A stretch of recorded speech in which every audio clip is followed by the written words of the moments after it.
Welcome to Waterside Chat.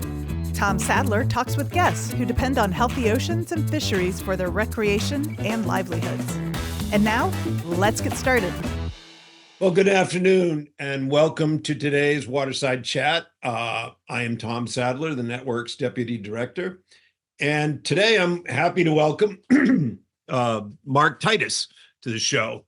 Mark is a former fishing guide, a renowned filmmaker, and the founding owner of Eva's Wild. I'm excited he could join us. And this afternoon, we'll be learning about Mark, his passion for salmon, and all his films, his many films, and his journey to Eva's Wild. Welcome, Mark. Thanks, Tom. It's great to be here. Thanks for having me on. I am delighted, absolutely delighted. So let's set the stage. A renowned filmmaker, but that's not what you started doing. So take us through the beginning of the Mark Titus evolution from where you started, which if I recall was Wisconsin, that got you up to Alaska, but and then now Eva's, and then ultimately to Eva's Wild. Yeah, well, wow, what a sordid and circuitous story that is. Thanks for all the accolades. I am but a humble salmon nerd at heart, and that's really where it all began. You know, with a love of water and a love of these mysterious beings under the water. My dad, as you said correctly, moved the family out. The family being my mom. And it was just me at the time when I was 6 months old, out from the suburbs of Milwaukee, Wisconsin. But the reason he came out is what really kind of propelled all this. He was told by a friend of his that came before him that the fishing and hunting are out of this world. And so he moved out here. And by the time I was 2 years old, I was in a skiff with him out at Neah Bay, salmon fishing with him, because that's what he wanted. He wanted a salmon buddy. And lo and behold, that's when I caught my first king salmon, was at 2 years of age. My dad really caught it, brought it up next to the boat, and I threw my little Zebco Snoopy rod and reel at it and tried to harpoon it. And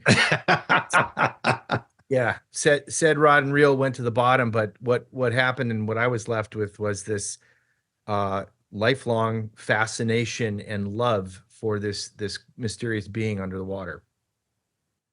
I mean, it's there's something about when you start fishing that it's just a remarkable experience, and so you've taken that remarkable experience from starting there fishing to working in the fishing industry as in the processing side.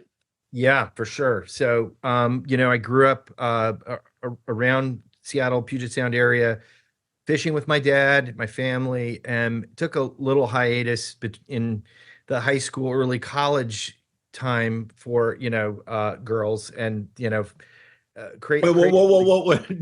Did you just say girls? I did. I weirdly took a detour from my salmon obsession for sports and girls and school in that order. And but very quickly came back to it when I was 19, actually 18. I went up for the first time to Bristol Bay back in the early 90s, and which is definitely dating me. And I took a job through a friend's dad who was an attorney for a processing plant up in Bristol Bay, a place called Dragnet Fisheries. Some members on the call here may remember that place on the Wood River in Dillingham and Bristol Bay.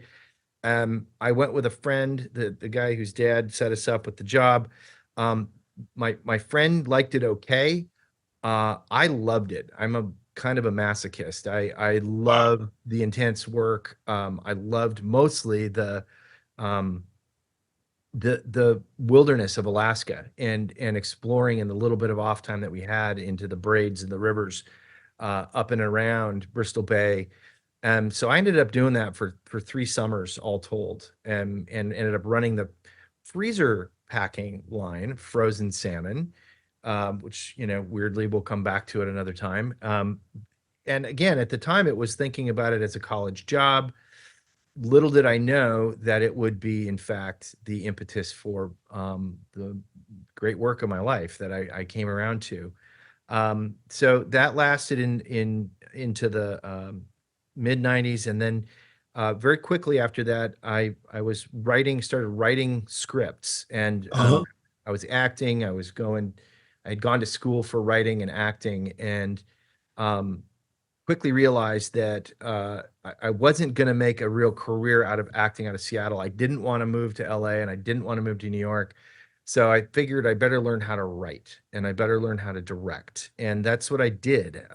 Started doing that, but was able to pay for the time I was writing and going to school and learning the craft by taking a job, which was the best job I ever had, at Yes Bay Lodge in Southeast Alaska.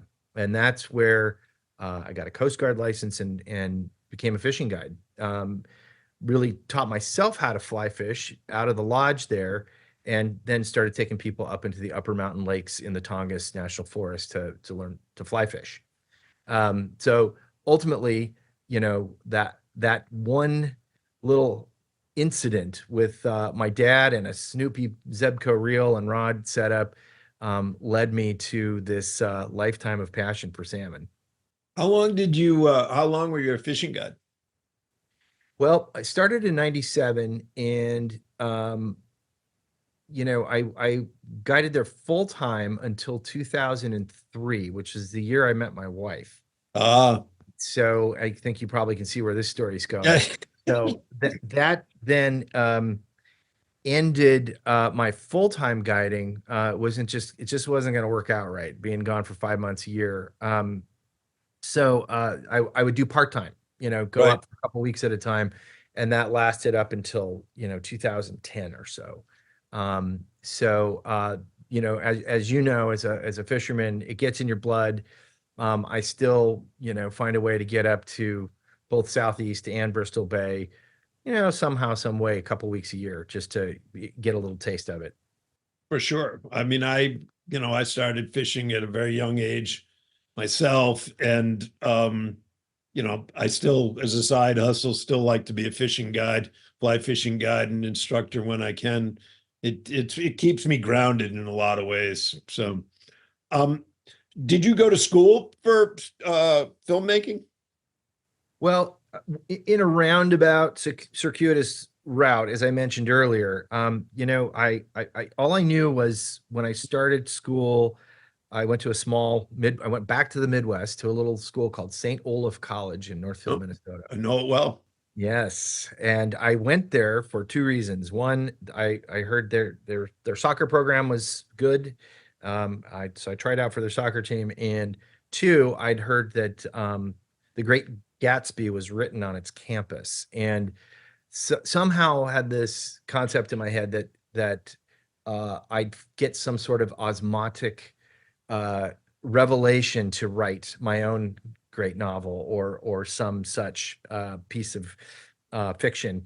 And what ended up happening was I had a friend who said, "Hey, you should audition for this play."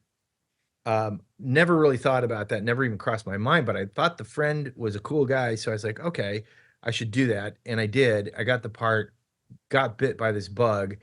And for the next several years, that really became this focus about expressing my art through performance.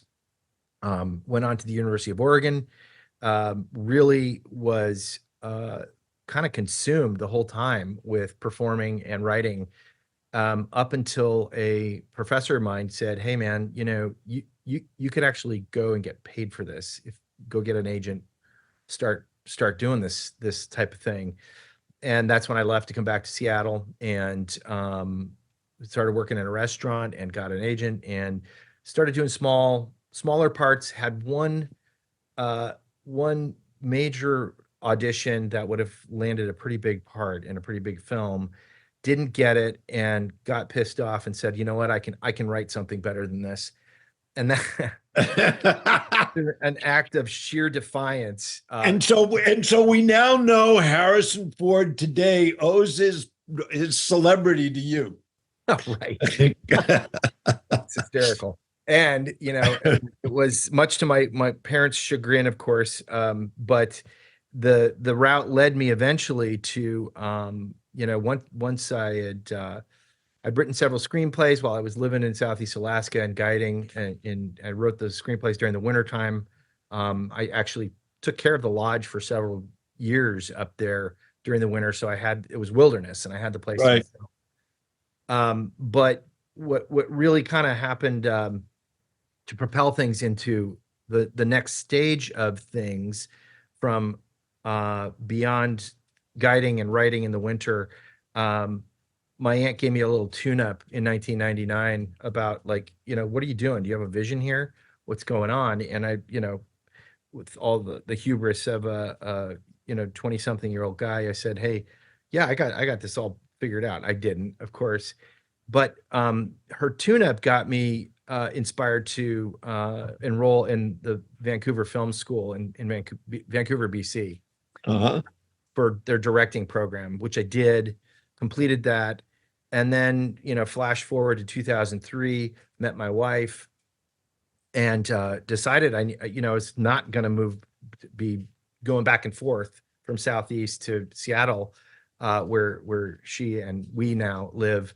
And instead decided to get into production full time, and started, doing anything I could, really, being a grip, being a guy carrying stuff around, till working my way up until I was able to start producing and writing and directing my own kind of brand film commercial spots and things here in Seattle, which then led to a nexus point of discovering The Breach in the ether. Well, let's go there then. So I guess the first time we met was in Washington at a Bristol Bay event. But your films, and my characterization, so correct me if I get this wrong, is really a trilogy of salmon, right? Of discovery, or your appreciation, discovery of salmon, and how it's impacted you. And I was struck when I was doing some background research that in this trilogy that you do, the last film, and we'll start at the beginning, but we'll get to the end, because you ask what is a fascinating question to me is that are humans capable of living in harmony with our home planet that sustains us, which is obviously a existential question that's facing both policymakers and new generations, old guys like me and young kids that are coming into this world. I'm fascinated about how your story of that iconic fish that you began to describe earlier, the salmon, has taken you from sort of, and I'm not I'm kind of channeling your auntie, like, okay, so what are you going to do with this? All of a sudden, salmon became the plan, if you will. So take us through The Breach, The Wild, The Turn, and if you will, sort of give us the premise of the film and the message you're trying to convey. And then, if it makes sense and it works for you, take us from one step from the Breach to The Wild to The Turn. Does that work for you? You bet. Yeah, for sure. So I guess just as a frame piece here for the Breach, my first documentary, in title, it refers to this breach of contract that we have perpetuated. Humans as a species have perpetuated with the natural world. And that is lensed through the story that in the film, physically, by the destruction of wild salmon runs. And how the film came about, I gave you a little bit of the backstory.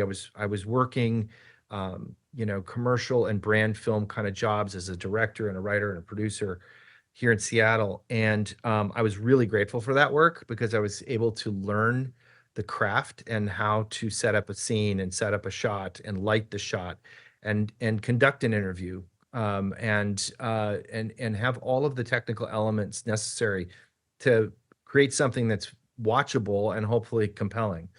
But at the same time, I knew that I just had a gnawing inside of me that there was something bigger that uh, I knew I needed to serve. I just didn't know how or why or what.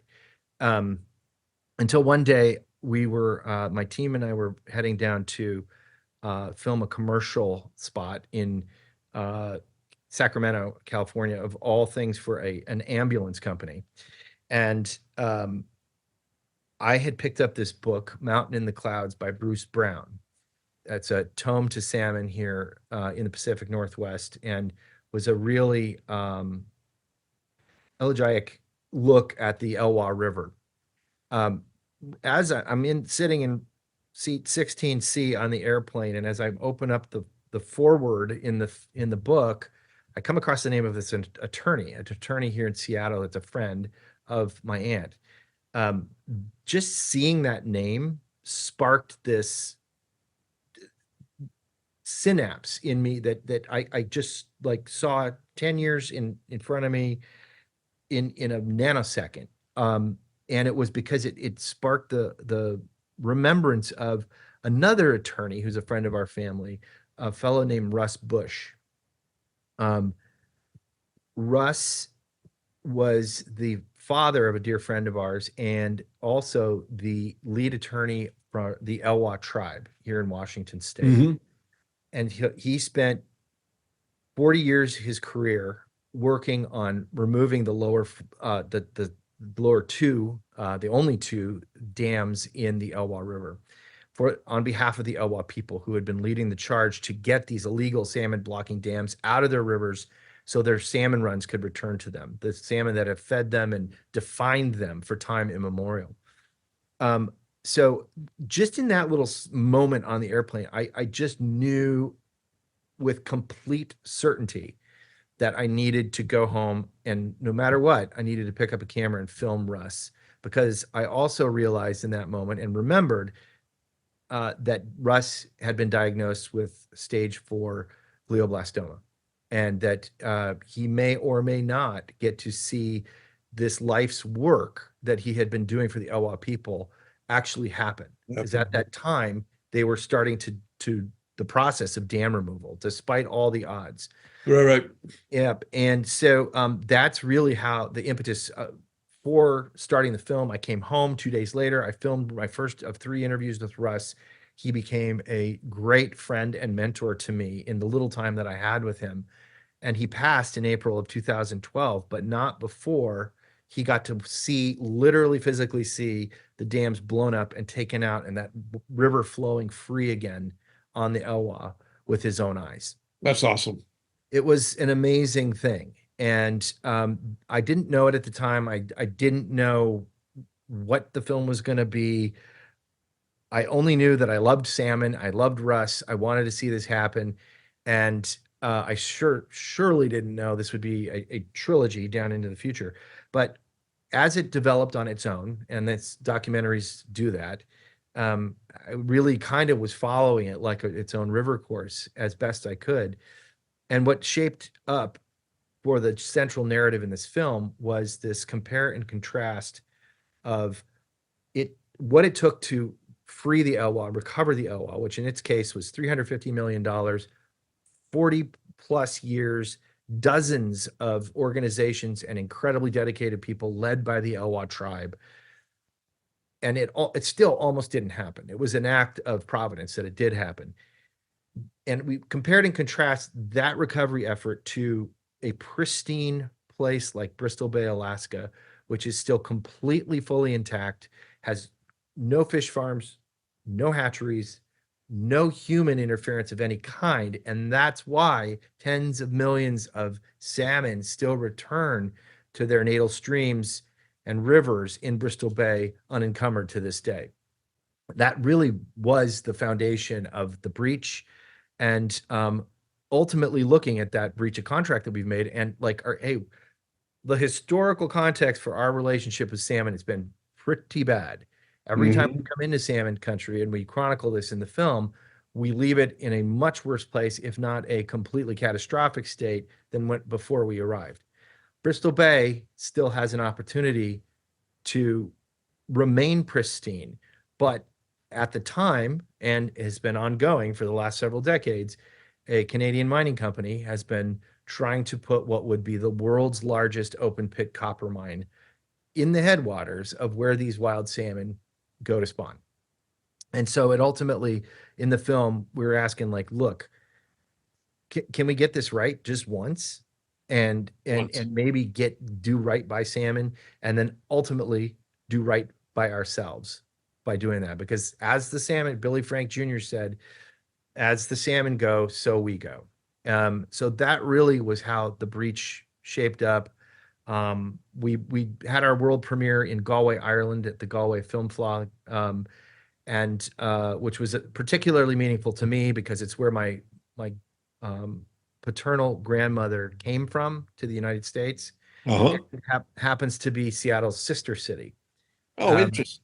Yeah, yeah, and not only that, but we ended up winning best international feature documentary at the festival, and I think the reason was because when watching the film there in this dark, kind of hallowed, theater, I heard older people in the audience that were seated all around me weeping in the dark as they watched this story unfold about what could be repeated here in North America. They'd lost or nearly lost almost all of their wild fish. And some of those folks in the room could remember a time when there were wild salmon.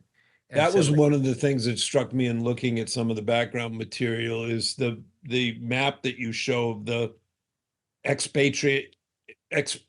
expatriation of the salmon from all the way from the islands in Great Britain across the Atlantic to the south to the East Coast and then around. And it's, you look at it and as you just said, the question is, can we get this right in one time? And so, of course, like you, the network and I have been involved in the protection of Bristol Bay, and it is hallowed ground to so many fly fishermen, even if they've never been there. It's just, it is the cause célèbre for all those reasons you talked about. And so does that take us on to the wild?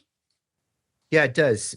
We completed a pretty robust festival tour, and then through the help of Bristol Bay's commercial fishermen, we received a grant from their the BBRSDA, which is the Bristol Bay Regional Seafood Development Association. They decided it would be a good idea to help support us do a 25 city tour of the film. And at every single tour stop, we would pair up with a chef or somebody in that town to bring Bristol Bay salmon to the forefront and have a tasting of it. And it was all it was the most incredible experience of my professional life to that point. And it did two things here in relation to moving on to the wild. One, it kind of set up the foundation for what would become Ava's Wild, the company we'll talk about here down the road a little piece.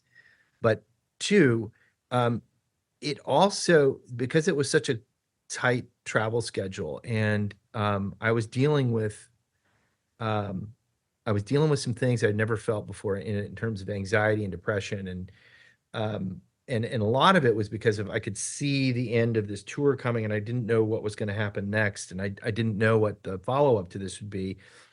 And so that we toured throughout 2015, but then moved into 2016, and into 2016, I had a moment that really kind of would define what my path would be, I think, for the rest of my life. In that, in the span of several days in November of 2016, my grandmother Dorothy, went into hospice, and next day my mom was diagnosed with cancer, breast cancer, and in the third day, and these all happened sequentially, we elected a new president in 2016, which I have no intention of any kind of political ramblings here at all.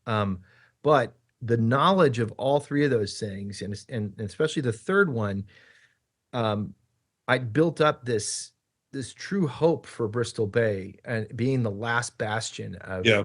salmon productivity. And at the end of the breach, we left things in a pretty good state from the previous administration. I knew without a doubt that that was going to change overnight with a new administration. And so all of those things happening at the same time led me into a place of some desperation and desolation. And I ended up using alcohol in a way that completely went way beyond all the limits that I'd ever had on myself for it being a social lubricant or something that made me feel comfortable in my own skin, or just something you'd have at dinner.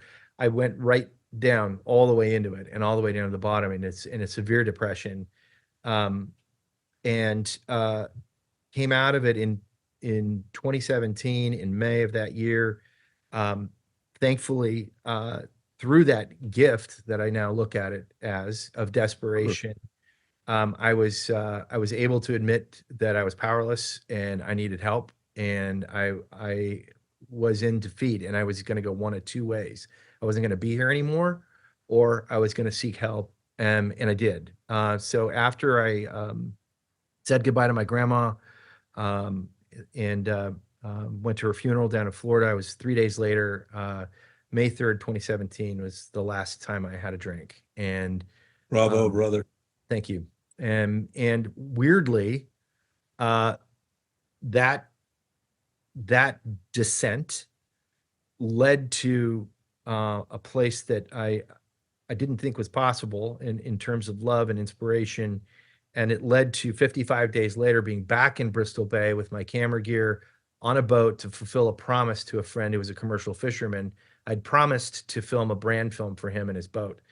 And that led to actually the formation of the second film, The Wild, which in essence looked at a crisis moment for Bristol Bay and whether it would see its way out of that crisis, and also an awakening moment for my own self, my own character in the film.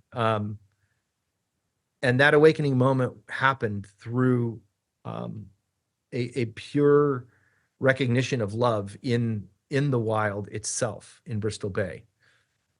It delivered me in a place when I had been suffering, and had been suffering in my own head, in my own ego. But it, in its vastness and in its wildness, released me from that. And that's what the film inevitably became about.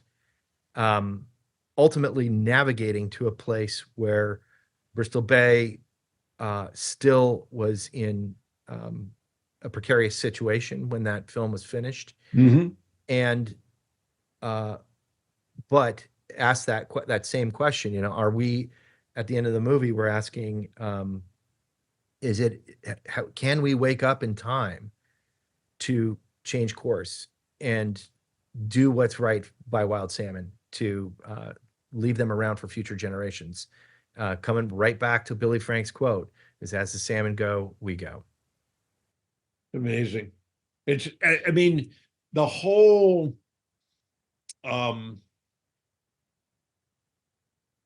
evolution of the protection of Bristol Bay is a fascinating story in and of itself. To have you have been chronicling it is really I think an important part of the conversation, an important part of the fight to protect this last opportunity to show that we can get it right and to do it right. And even today, we still worry the protections for Bristol Bay are still as important as they are, they're just recently become threatened again. And it is, for those of us who work in the policy world, we continue to look for more permanent protections. Having worked in the land trust world, I know how the idea of more permanent protection than just federal regulatory protection is going to be essential. And it's being able to turn to voices like yours and the artistry that you bring to the discussion to show. I mean, you only have to look at the films to see how important that the story is and how well you have told it. So bravo for that. It is, I continue to,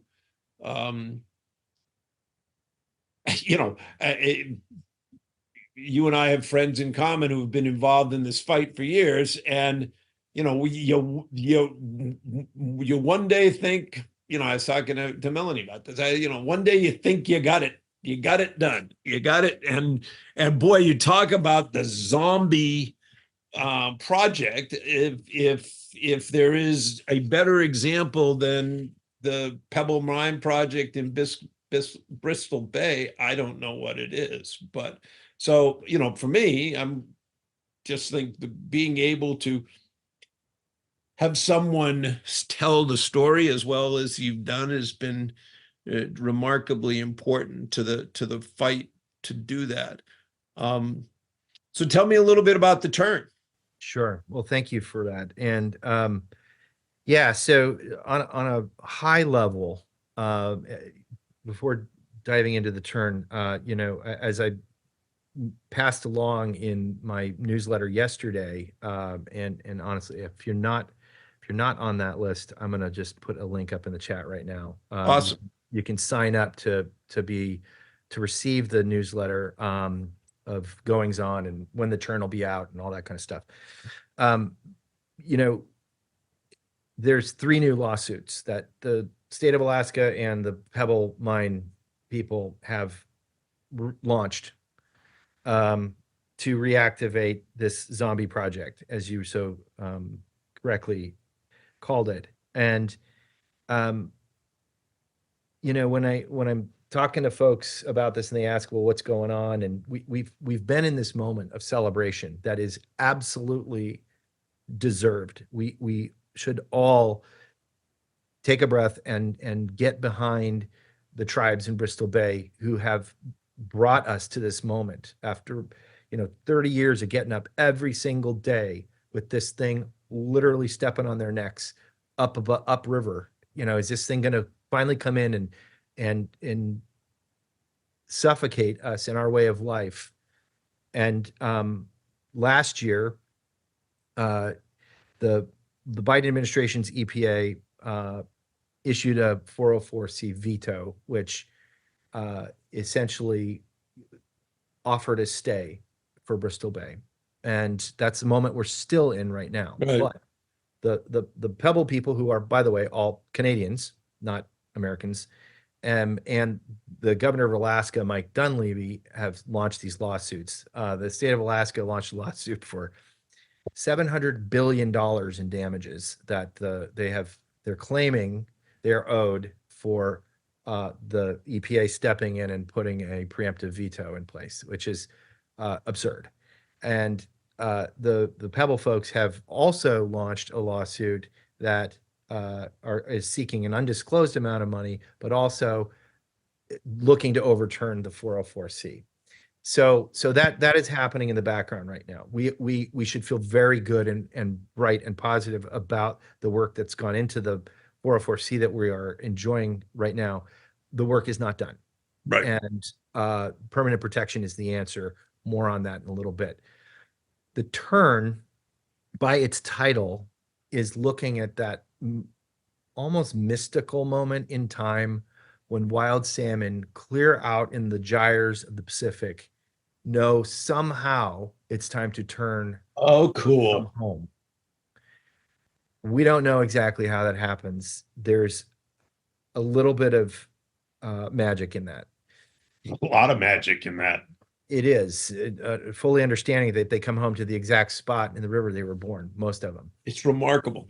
And it also is looking at and asking the question, are we able as a species to make that same turn?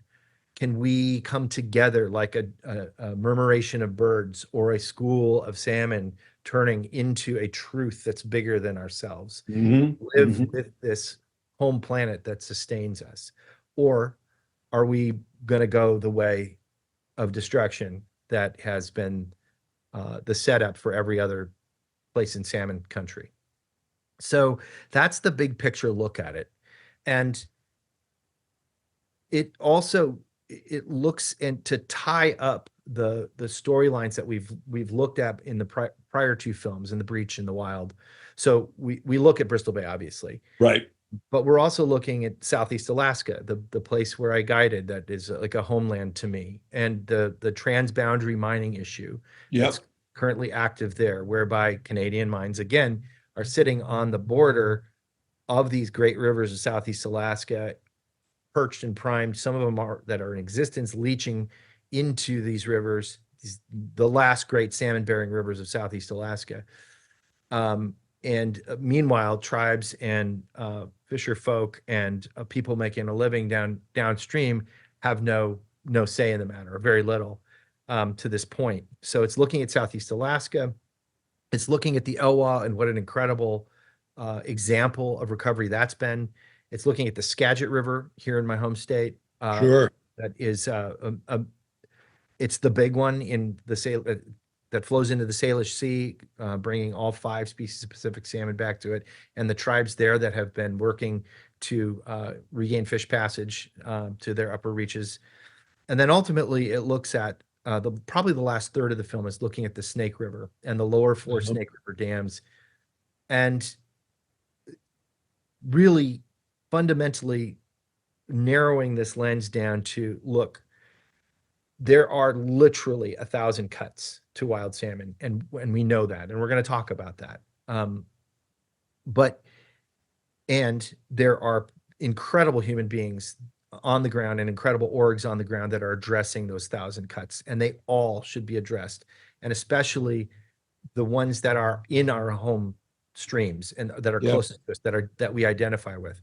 But if we were going to really, in the point of view in this story, is if we were going to boil it down to 2 things, if we could only do 2 things, preserving Bristol Bay, protecting Bristol Bay for all time, and removing these lower 4 Snake River dams, regaining 5,500 miles of habitat at elevation, cold, clear, crystal clear birth houses for salmon, those 2 things are the things that we should really lean into.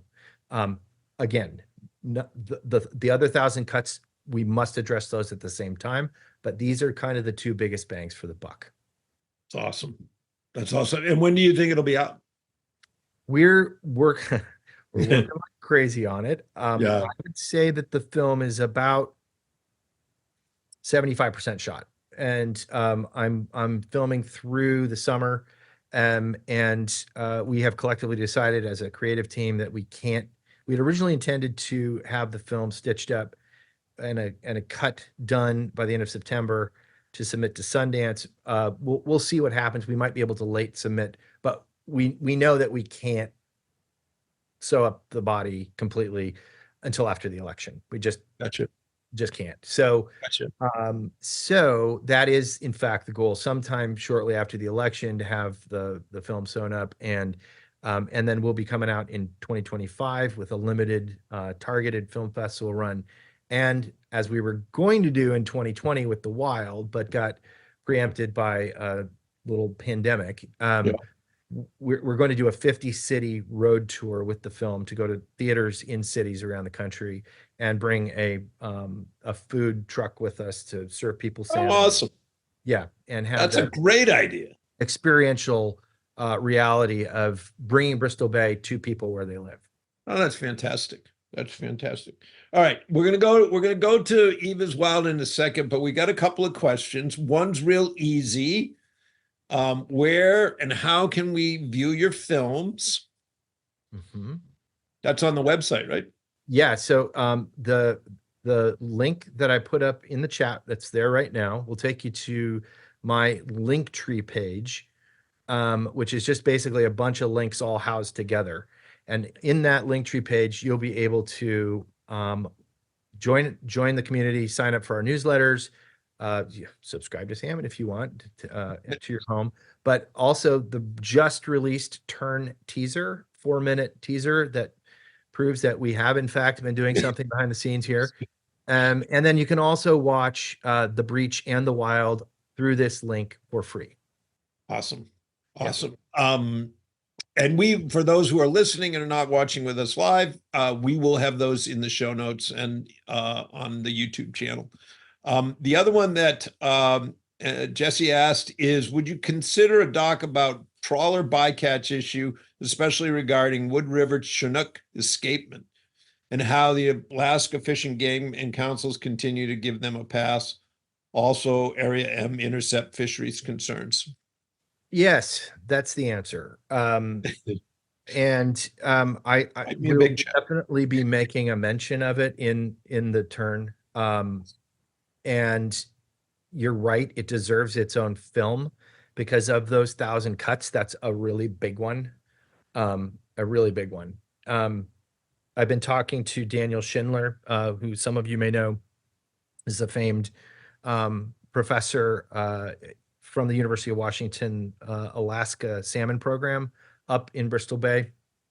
And he's been getting me educated about the Area M fishery, which is it's a long and it's a complicated story, but it is one about allocation and harvest and overharvest, and it's worth telling. And so the short answer, Jesse, is yes. I definitely consider that in some fashion, and will likely be making a considerable mention of it in the turn. Awesome. That's terrific. All right. So we've got about 15 minutes. Let's talk a little bit about Eva's Wild, because this seems to me to be a pretty dramatic shift for you from behind the camera to behind the fish counter. Although, you know, as I said in the promo for this, that you were on the slime line. It's not your first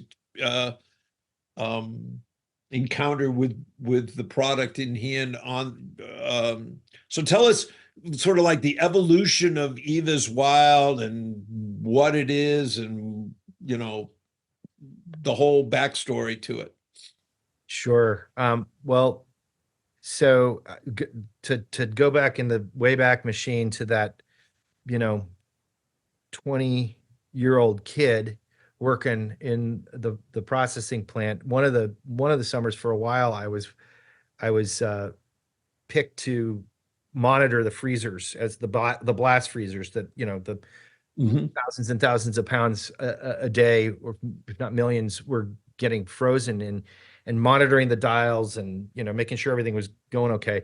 And so it was a pretty boring job, honestly, for the time that I was doing it. And so I had time to write on a notepad about, like, what am I going to do with my life? And little could I possibly have known that all of this would have come back on itself in some way.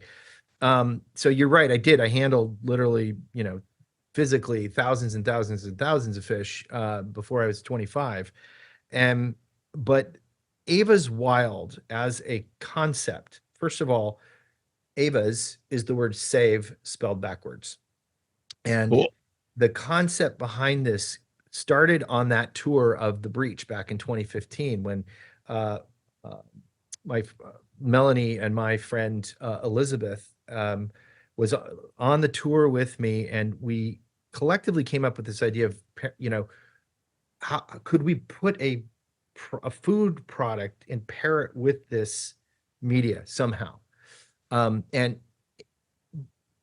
the intention of it being to open people's hearts and create an experiential reality of this is what salmon is and tastes like and nourishes me. And um, watching the film and eating the salmon at the same time. So what we actually started out with was a can of salmon. It was donated by a really great guy named Randy Hartnell. And we wrapped it with a little label that had a QR code on it that said, we passed these out at the physical screening we were at the Palm Springs Film Festival. And people would watch the film and then go home, eat the salmon, scan the QR code, they could share it for 24 hours with their friends and family. We had 1,500 screenings of the film within 24 hours where people were so excited about having the food and the salmon. Brilliant. So really it was like, how do we pair this idea of sacrament, of taking food as sacrament and letting that experience really firmly plant itself in our being, our human bodies, which is pretty heady stuff. Yeah. You know, when it's like, okay, how do you actually turn that into something that works and operates? So after The Wild came out, I formed Ava's Wild as a business in 2018. While I was still shooting The Wild, hoping that we could kind of intersect that moment in time when The Wild would come out on its tour, we'd be able to serve people this Ava's Wild salmon.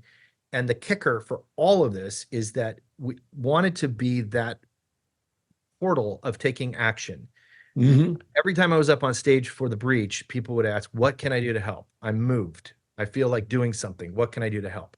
My canned response was, well, because it's all I had at the time, was, well, you know, give to these NGOs who are doing amazing work and write to your legislator.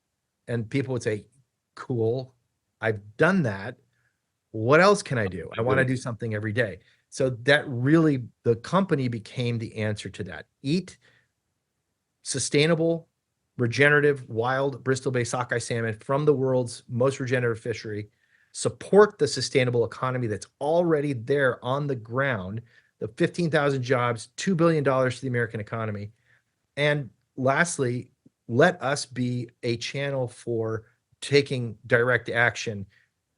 Pledging, as a company, we've pledged 10% of our profits to deliver back to the indigenous-led efforts to protect Bristol Bay in perpetuity.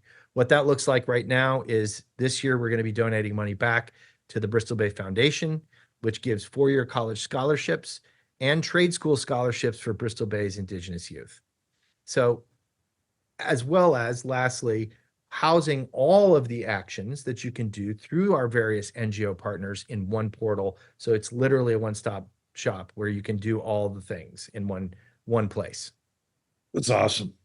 That is awesome. Yeah. Do you like it? Are you having fun with it? I am having fun with it. That's a good way of asking it. You know, I kind of was lifting this heavy lift, and honestly, it almost didn't make it out of COVID. It was rough, as it was for everybody. But I had the great fortune of and a lot of synchronicity with meeting my current partner in the business, Matt Surf, who is a Bristol Bay fisherman. Matt fishes with Lindsay Leyland. He's fished for Lindsay Leyland, who was the deputy director of United Tribes of Bristol Bay under Alana Hurley for years. And Lindsay was up there in 2021 with my wife and a friend and visiting Lindsay. And she's like, hey, you guys need to get together. This is weird. You guys got stuff going on. Matt's also an award-winning filmmaker who we met after that summer. And he's like, hey, I've been really looking for a way to try to synthesize food and films and turning this all into some kind of a sustainable business. I'm like, well, that's weird. So we already got this thing going on. Matt has been absolutely the best partner I could hope for. He's getting prepped to go back up for the Bristol Bay fishing season again this summer. But together we have really focused on, in the last year and a half in particular, creating allegiances with our chef partners. So here in the Northwest now, we're selling Bristol Bay, Ava's Wild Bristol Bay sockeye salmon to around 75 restaurants between Washington and Oregon. We're expanding right now. We already have into Las Vegas. San Francisco's next, LA's next after that, and parts of the East Coast later on in the year. Again, with the intention being those folks that we're selling to in these restaurants they get a little QR code sent with them. They can put on their menu, they can put it in the billfold, comes on the box that we ship the salmon in. But basically it leads to the telling the story about Bristol Bay and understanding that making this choice to eat and support this fishery is directly leading back to a financial contribution to its future. Awesome. So saw Tom Caligios, one of the chefs in the trailer to the Turn. Yep. And Tom Douglas. Yep. Mark Harmon's not a chef that I'm aware of, maybe a home chef. Got some other names in the film. And Eva's Wild, you can, I'm sorry, I'm blanking out. Can you go direct to consumer? Absolutely. Can consumers? Yeah, for sure. We do. We ship around the country. And we have subscriptions where people can order salmon. They can get it monthly, bi-monthly, quarterly, whatever. And we're really looking at it and exploring. And it, if you're signed up for the newsletter, you'll get at some point here in the near future a bit of a questionnaire. What's the word I'm looking for?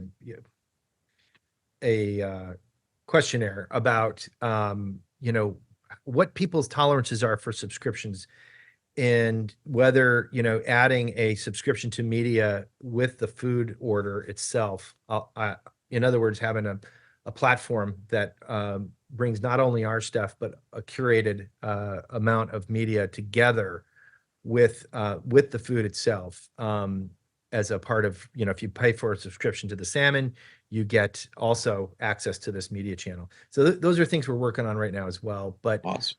At the moment, we do deliver weekly anywhere across the country, and we're really going to be working hard on a large push on that with the Turn tour when it comes out in 2025. Outstanding. All right, one last question, and then I'm going to let you go. I can't.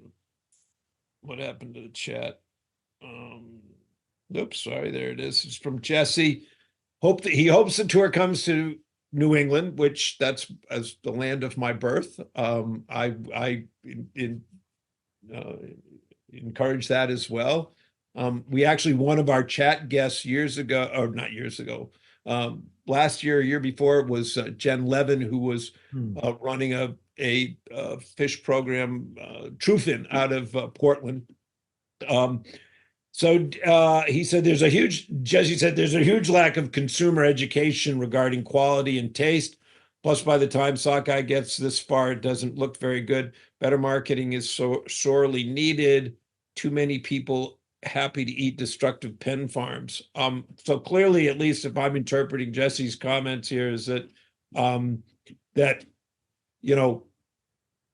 wild caught is better than farmed. Oh yeah. Yeah, for sure. And thank you for that, Jesse. And look, yes, the plan is to come to New England. I am all ears if you guys have recommends. That's another piece that we're in the newsletter. I'm going to be asking folks as well, like, whose town should we come to, what and why? And so if you've got suggestions, I am all ears to that. And look, couldn't agree with you more. We're looking at ways to make it more accessible to other parts of the country. As mentioned earlier, we're definitely doing that in restaurants soon, and on the East Coast, and other ways down the line as well. So all ears if you've got suggestions for stops we should make in New England. Please let me know. Can they just send you a note through Eva's Wild? Absolutely, which is in the link tree that I put up there. But I'll put actually a more direct link right now, which gets to our connect page vis-a-vis Ava's Wild, which Awesome. is right here. You can just send me, I get all of those. So if you want to send me a note right to there, it's fine. Excellent. And again, for folks that are not watching live, these will all be in our show notes on the YouTube, and there'll be a follow-up email that will include some of this as well. Mark, I feel like we could sit here and talk for hours over coffee and visit, and I would welcome the opportunity if you're here in the area. I can't take you salmon fishing, but I can take you brook trout fishing, which is, to the Tom Sadler of the world, the salmon, right? It is my touchstone fish, and so I'd love to show you what our headwaters look like here in glorious Virginia. It's remarkable. And I offer it to my friends in DC as a cleansing when they have to go inside the Beltway. So hopefully we will, the turn will be seen early and often in Washington, DC, but to cleanse yourselves from it, I will take you to the mountain streams of rural Virginia, and we'll commiserate and kibitz and conspire over on a mountain brook trout stream. You can count on that. I'm going to take you up on that. Good deal for sure. So thank you. It's been delightful. I really appreciate you making the time, but most important, I really appreciate what you've done, the journey, the perseverance, the willingness to do the hard work to get this story out about this remarkable fish, but also these remarkable places and the people that live in them and who rely on them, whether they're in Washington, DC, or in Bristol Bay themselves. You are telling that story, and it's just greatly appreciated. Thank you, Tom. I truly appreciate the kind words, and I would be remiss. First of all, I'm grateful for the opportunity, but I'd be remiss without mentioning too that in addition, because just in my spare time, I'm a producer on two other feature films right now. To look forward to. One is called The Last Salmon. It's going to be a feature narrative film through an Indigenous boy's perspective, based on a beautiful children's book Awesome. About the salmon's journey. It's going to be an all Indigenous creative cast and crew on it. And second piece is called Spawn Till You Die. It's a biopic about Ray Troll, our beloved salmon-y artist from Ketchikan, Alaska, that's being directed by his son Patrick, who has been an editor. Fantastic! So it's really those are both going to be great films to look forward to in the months ahead. I love the idea of the premise of both of them, and really look forward to continuing to see your special magic behind the camera and your phenomenal ability to tell a story. So thank you very much. Thank you. Well, it's been an honor. Appreciate it. And thanks everybody for showing up today.